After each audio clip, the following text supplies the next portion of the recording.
finish them in my favorite, carve them. Just like there are many ways to carve a pumpkin or decorate them, there are also many sizes and shapes too.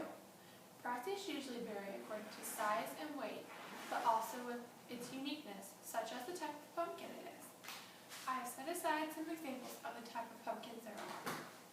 You have the large pumpkin, which you would carve your classic jack-o'-lantern on. There is the large gourd, which is usually for looks, you don't really carve them. You have the small gourd, which is for looks too.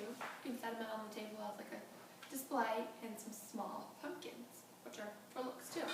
Or you can choose to somehow carve them. According to Steve Clark with the History Channel, Halloween began based upon a Celtic holiday known as Samhain, or summer's ending. They originally carved turnips and placed them on their windowsills and out on their porches and stairs, as we do today. When the Irish came over to America, they discovered the pumpkin and decided it was a much better choice for carving. Today, pumpkin carving still continues to be a big part in the Halloween tradition. Now on to how to actually carve a pumpkin. After you have visited your local farmer's market, nearest pumpkin patch, or grocery store such as Walmart or Kroger to pick up your pumpkin, you should gather all your supplies.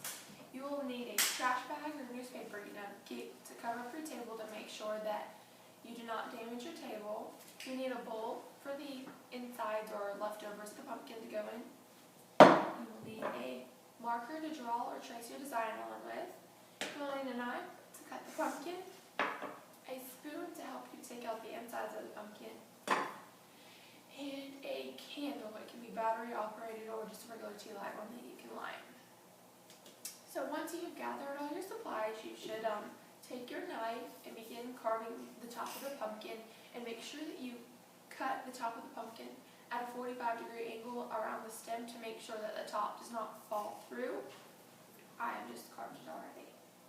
After you have carved the stem, you should gather your spoon and your bowl and begin taking out the insides of the pumpkin.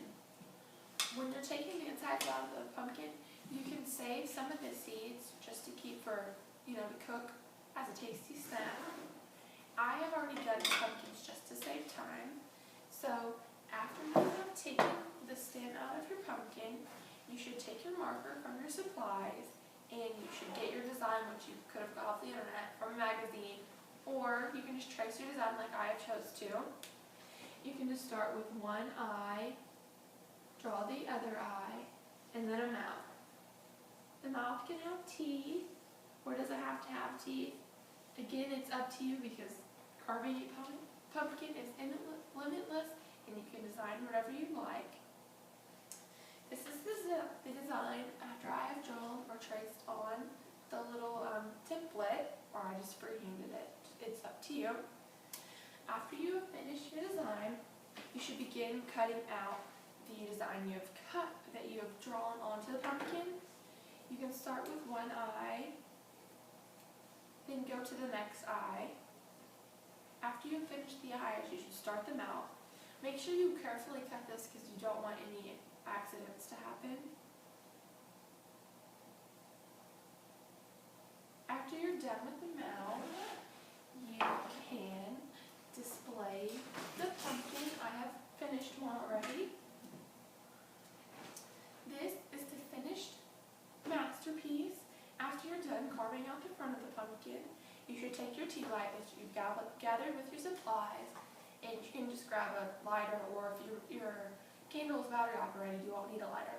But once you have got your lighter, just light the pumpkin or light the light, place the top back on, and voila, your pumpkin is done. Now that I have taught the basic steps, pumpkin carving should be easy for you. There is limitless ways that you can carve a pumpkin, and that is all. Just